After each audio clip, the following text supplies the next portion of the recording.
BG, how I guess blessed do you feel to be doing this twice in 6 years? Man, it's definitely a blessing because it took me 8 to get to the first one. So just trying to enjoy these last 2 weeks of the season and trying to put my best foot forward like we've been doing and just trying to get the win. Was there ever a point where you wondered if you ever get to one? I always believe I would get to one, but 2 now, man. I knew I talked about it last year going into this year saying, man, we coming back strong next year. We doing all this because I was hurt and just put the work in, every day, one day at a time. And then when I seen the offseason moves, I was like, oh, man, we got us some stuff. And then training camp was really good. And, man, all it was our consistency to just want to be better every day. And it's been working. And Coach definitely led the way. What makes this one? How do you think you guys got from where you were at the end of that 2020 season to now? Well, you know what? Getting into the playoffs, the postseason, that was the first step of it because a lot of guys, finish the season strong, and that's how you want to finish. You want to get hot at the right time, but then, you go against Brady. They who we lost to earlier.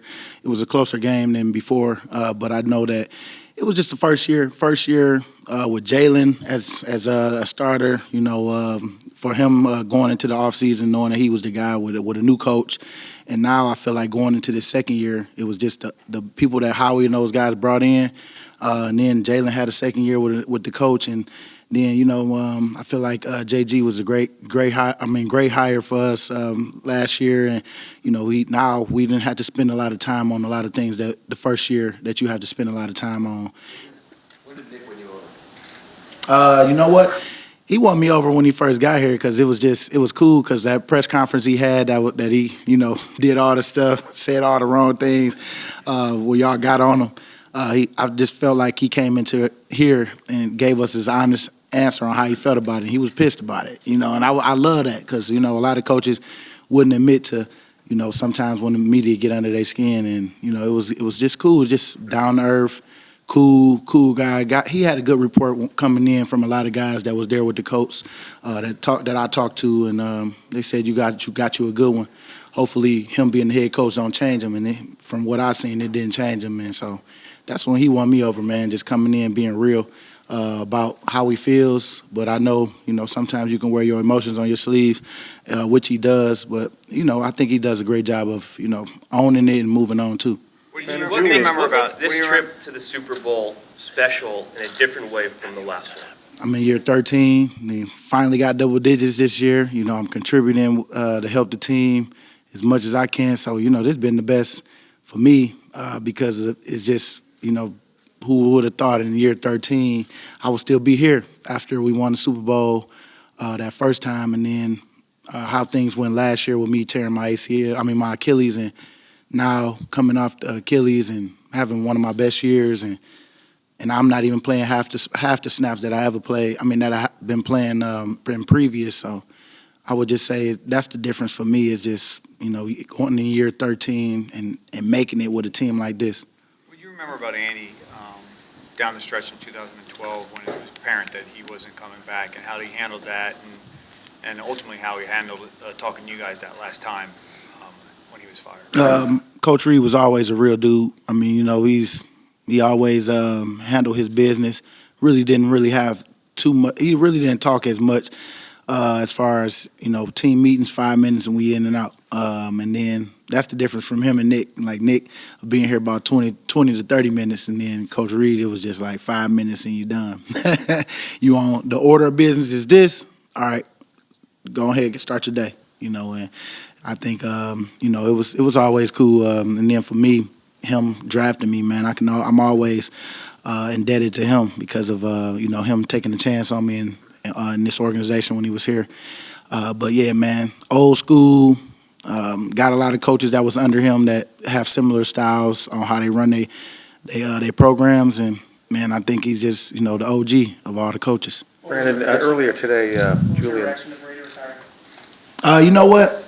I felt that one this time. I've really felt that because, you could see he was ready to, let it go a little bit as far as crying. And, he had a hell of a career, man. You shouldn't have no regrets, even if this year didn't go as well as you wanted it to go. People going to always remember you of of all the things, all the great things you've done. They still trying to make sure that, they have a better taste of what he didn't do this year and trying to, talk about what he did in his past to make up for this year. So Brady shouldn't hang his head about anything, man. He a Michigan man.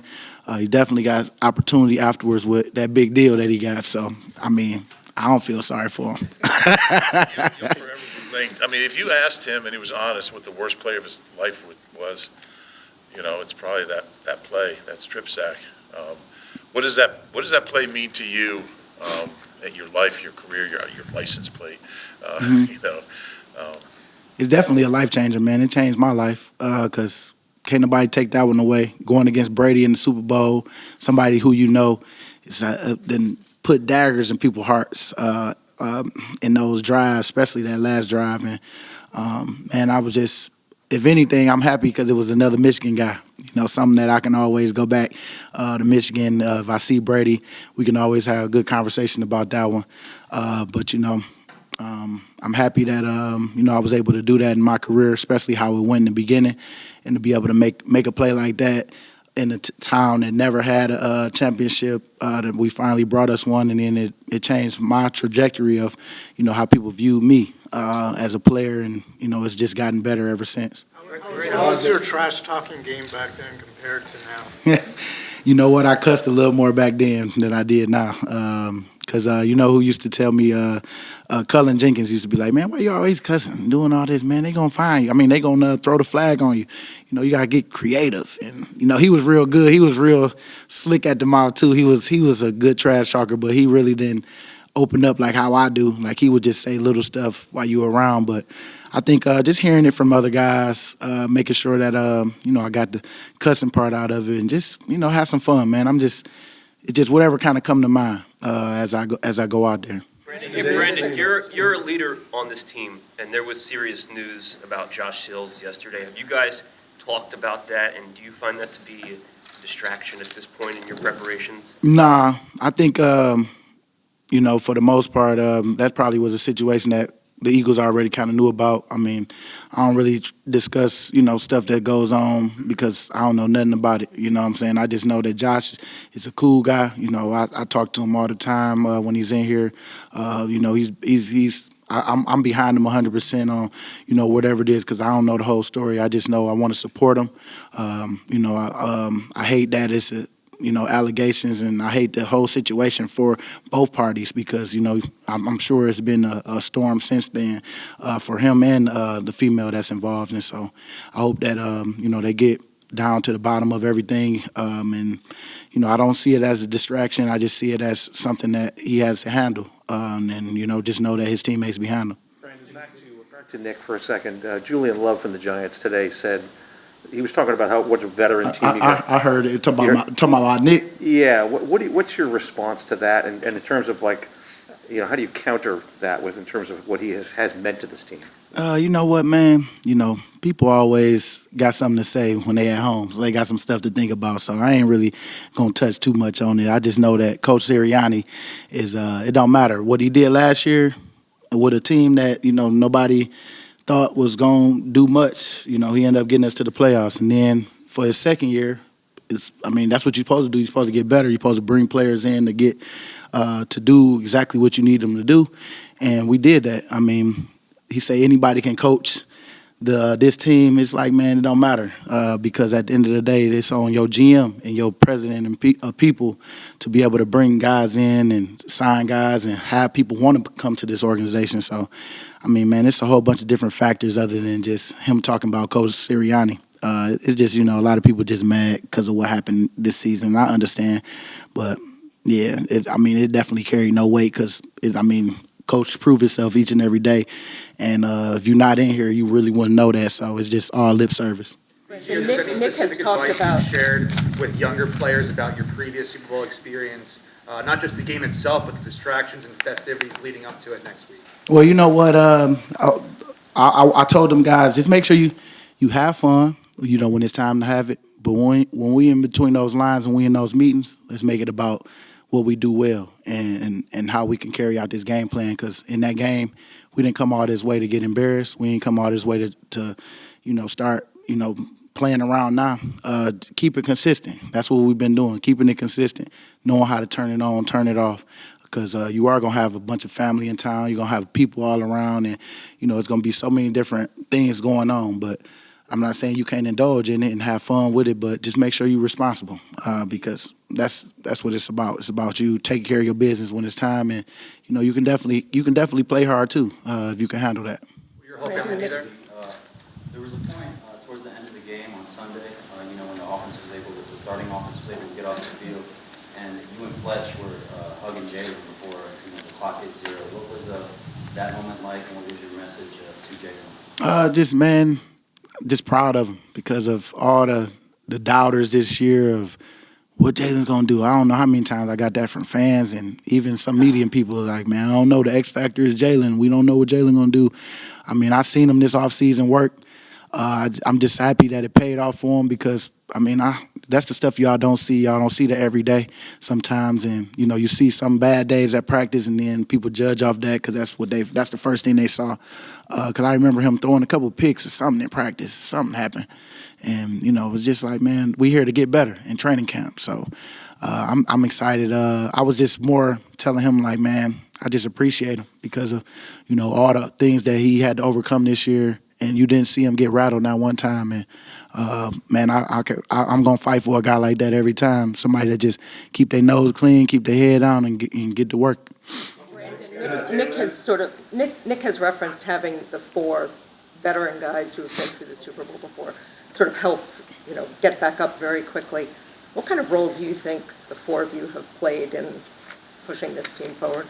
Just showing them how to practice because, that kind of goes unsaid a lot, just on knowing how to practice. You got to make sure that you bring it every day. And some days that we don't have it, you got to make sure that you can talk about it and tell people, hey, man, I need you. I know you ain't start so good today. Well, come on, I need you to finish the practice the right way because we know what shows up in practice shows up in the game, good or bad. And so I think it's more of how we carry ourselves every day, our regimen, because us older guys have to get warmed up, which I got to do in a little bit of just getting in your regimen of like I get in the steam room, the sauna, like, get my body loose a little bit before I go out. And if you can create those habits at a young age, it's going to carry you, later on in your career.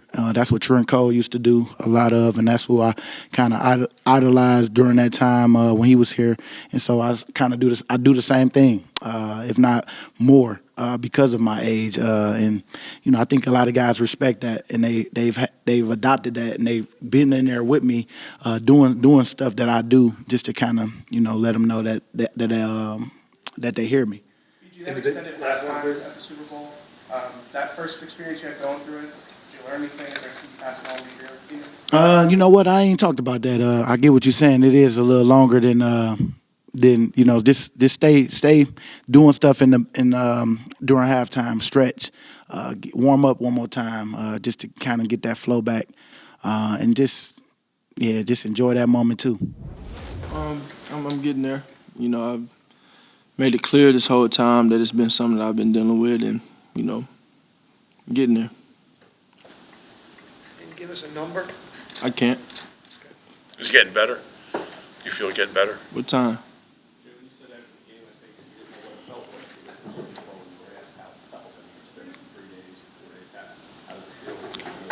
Yeah, we have a heck of an opportunity in front of us, and excuse me, we have a heck of an opportunity in front of us, and we've worked really hard to be where we are now. So to have the opportunity is something that you earn. You know what I'm saying? It's something that you earn. So we want to work really hard to take advantage of it. Until recently, there weren't a lot of examples of dual threat quarterbacks, true dual threat guys in the Super Bowl. And there's a notion that it's harder to win that way. I guess as someone who embraces it, how much pride do you take in kind of destigmatizing that one quarterback label? Yeah, I think every guy has a unique way of doing what they do. You're not going to turn on the TV and see everybody playing the game the same way. So, I don't necessarily take pride in playing the game a certain way. I just take pride in being who I am. Everybody does it different, and everybody has something different that makes them special and great, but just try and go out there and play the game to win. You watch Cam You've mentioned he's a mentor of yours before. What do you remember about him on that stage? And have you talked to him at all about handling? I haven't. I think anyone like Mike Vick, Cam, Randall Cunningham, McNabb, all of those types of guys are guys that a lot of young kids looked up to. A lot of young black kids as well. I mean, Steve McNair, all of those guys. So, yeah. Jalen, what do you? Being a starting quarterback in the Super Bowl, where it's the first time there's two black starting quarterbacks. Yeah, I think it's history. I think it's something that's worthy of being noted, and it is history. You know, it's come a long way. I think there's only been 7 African-American quarterbacks to play in the Super Bowl. So to be the first for some is pretty cool. So I know it'll be a good one. Was there a moment Sunday night after Kansas City won when you realized that there was this historical significance with this Super Bowl? No, not until everybody else started talking about it. But I think, you know, it's history, and it's always cool to be on a good, not necessarily good or bad, but, you know, be in history, I guess. I don't know. Jalen, what do you take away from the first time you played against the Chiefs? I know it was only like a year ago, basically, but it was like early in the season, maybe your 4th game as a full-time starter, and just from where you were then to where you are now. Yeah, I think, you know, I think they had a really good team last year. They have a really good team this year. You know, I think in terms of us, we just have to go out there and do kind of what we've done all year, just go out there and try and execute at a high level. You know we have a huge challenge in front of us with what they do on defense and their front 7 and how active they are up front. But we want to just go out there and kind of play clean. Yeah, I think this is the matchup also with the youngest quarterbacks in the Super Bowl. Do you have any thoughts on that, or the significance of going forward with the young up-and-coming quarterbacks? No, I mean, you know, the oldest guy just left the game. You know, a lot of respect to him. You know, I take time to show my respect for him. I probably won't ever be able to get him again because he ain't playing no more. But a lot of respect to him and what he's done for the game and what he's done for the position. How old do you think you were when this became a guys in the locker room that have been through this, Jason Lane, Fletch, BG, guys like that. It is a little bit different, everything from the extra time, longer halftime. Do you sort of pick their brains on what it's like to get prepared for this? I think they're definitely guys that we can lean on. You know, I think they're definitely guys we can lean on and their experiences. You know, I think experience is the biggest teacher. So you have to kind of go through it yourself to learn the most from it, but having those guys around is definitely beneficial. And I think, you know, there's a lot of familiar faces around here that have been here, you know, so I think as a team we're leaning on one another. How long has this been a dream of yours to play the Super Bowl? Do you have any idea like how young you were when you started thinking that way? Yeah, I don't know. I mean, I always wanted to be the best, you know what I'm saying? So Super Bowl is on the list to be the best, so that's why I wanted to kind of fell in line. Jalen, Michael Vick was on the radio yesterday. He mentioned that he was speaking with Donovan McNabb, talking about you, and he said that the two of them wish that they handled their early career the way you are. What does it mean to be talked about like that from two guys you've mentioned before multiple times that you admire? Yeah, I appreciate that a lot. Those are guys that I've watched as a kid, looked up to for a long time, and now I have them here and kind of blazing their trails and, you know, trying to create new ones. You know what I mean? Those are guys I have a lot of respect for, and I think I just try and go out there and play the game with passion and, you know, go throughout the process of preparing for games and giving it my all. Every day I'm here and every time I'm on the field and, you know, just leading. So I appreciate that. As a leader on this team, what's your message to your teammates about avoiding distractions, blocking out distractions when you get to Arizona in a couple of days? Yeah, I think, man, you just have to focus on everything that's in front of you and keep the main thing the main thing. You know, there there's a lot of distractions all the time, and I think this time of year, when you're fortunate enough to make it this far, they're amplified. So hopefully everybody can stay focused on the task at hand,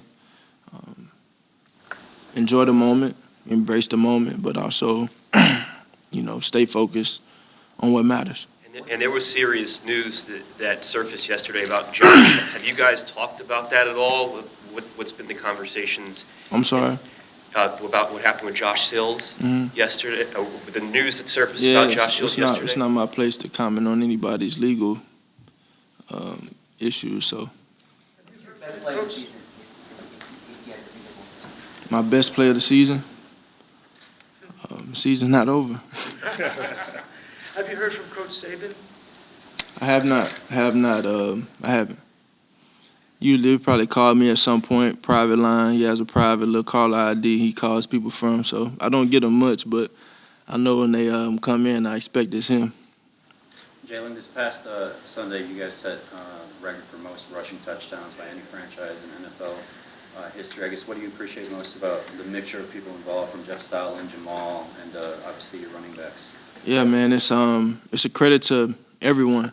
Why our offense is moving the way it's moving, but in that run game, you have interchangeable pieces back there that everybody's kind of eating. You know what I mean? And up front, they're always on the same head. Coach Stout does a great job of setting the tone earlier in the weeks with his position group, and we all do it together. We're all supportive of one another. Coach Singleton does a hell of a job talking about ball security and the importance of that and the techniques of that. It takes everyone, and I think it's been a thing that has been done together. Kenny Gainwell, his emergence, could you see that he had the ability to be more than a role player and to take this kind of role on? I think everybody has the ability to be. They're all big-time players. There's no surprise to what Kenny Gainwell has been able to do. Kenny is a hell of a player, and all those guys, I always tell them, when your phone rings, answer. So they've all been able to answer for us, and we need it. One more game. How well do you know Patrick Mahomes? Were you aware of him going back to high school? Both being Texas guys and everything. Yeah, no, and Texas is so big. I turn on the TV, and he's a little older than me too. But turn on the TV and see, you had the Texas high school football late night show, and it runs throughout the whole state. And you see what he's doing in East Texas. You have Houston, you have Dallas, San Antonio. You have so many areas. And at White House, I think he went to White House. He always was lighting up over there. So I had a lot of respect for him, and I always was kind of watching from afar. It's truly a blessing to be on the biggest stage of football. I'm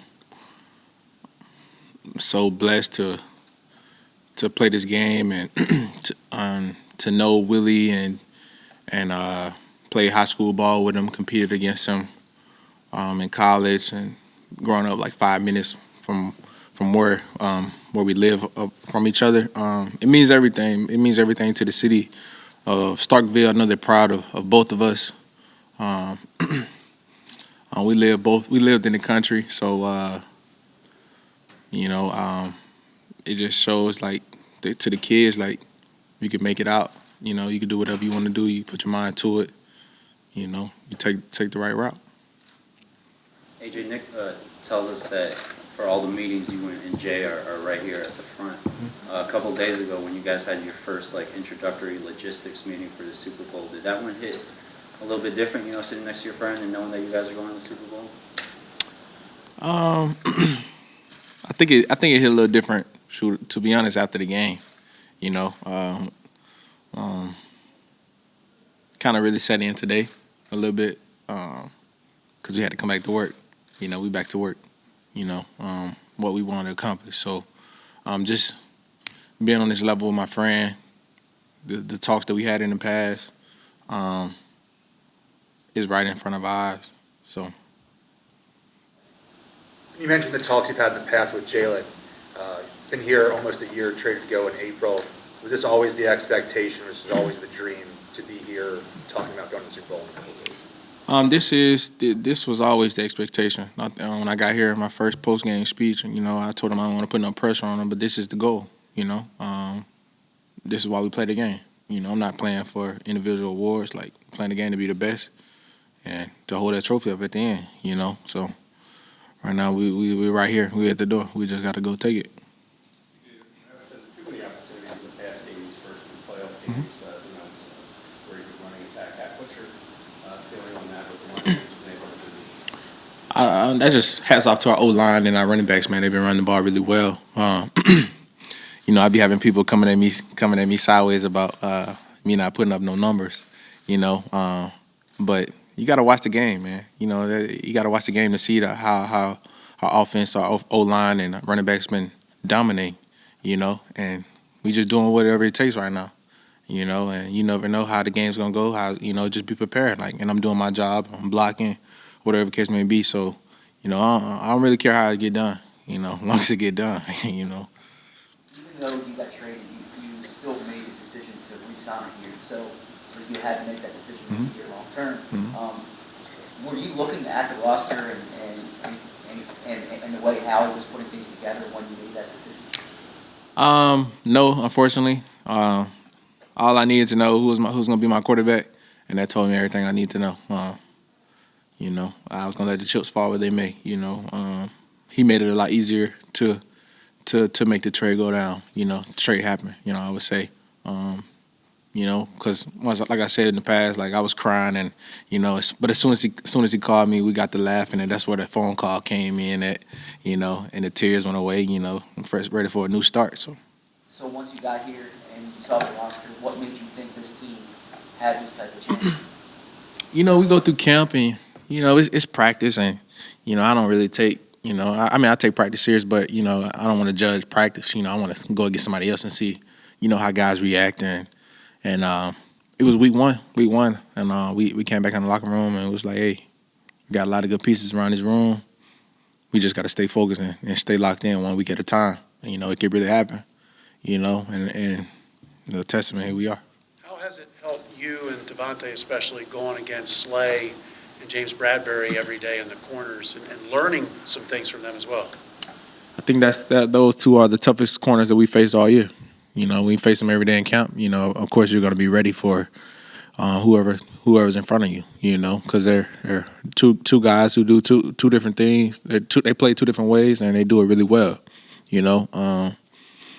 I love going against them in camp. Because I knew it was going to get me ready. I never went against Slay. So until I got here, I went against James before, but just seeing those guys on an everyday basis is going to help the room, help me out, and just get us ready, and vice versa.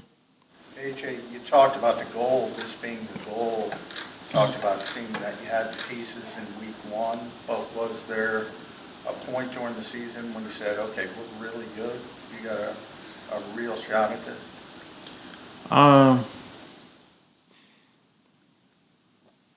Of course, we had momentum going as the season went on, and we was undefeated for a while, and it was kind of just easy to get big-headed, but we got a special group, and this group held everybody accountable, it's football and stuff happened, and we had a hiccup there, but it's a special group, and I just think the group just held everybody accountable, keeping the main thing, and so, yeah. I feel like at the end of April, when you were here on this very stage, a lot of the questions that we had were like, how are you and DeVonta going to complement each other? Right. I guess now that we're here, right before the Super Bowl, what have you appreciated most about being, seeing him work as a teammate? I appreciate the most, he's selfless. Our whole room is selfless. As a receiver, every guy in the room wants the ball. But it takes a different type of human to put yourself aside and do it for the team. And but most importantly, he has taken a big stride through this year. I would say, man. And it's from the little things too. You guys may not see it, but I see it up close and personal. just the mental part of it. You know, I think it was probably like the biggest thing that he knows that he can get open against anybody. And I feel like when you think that way, it's in your DNA. You know, can't nothing stop you. And you know, I joke all the time and say like I'm always open and this and that. Like I think in this position, like if you thinking that way and you moving that way, like you're gonna start to believe it. You know, and that's the way we approach each and every day. You know, and to get better, to be open, to get open, and you know, and to be, I don't know, yeah. So Two more. There was a moment, you know, before training camp where you, him, Jalen, even Smitty's brother, where y'all worked out and it was, you know, pouring rain. What was that workout like? What do you remember about that day?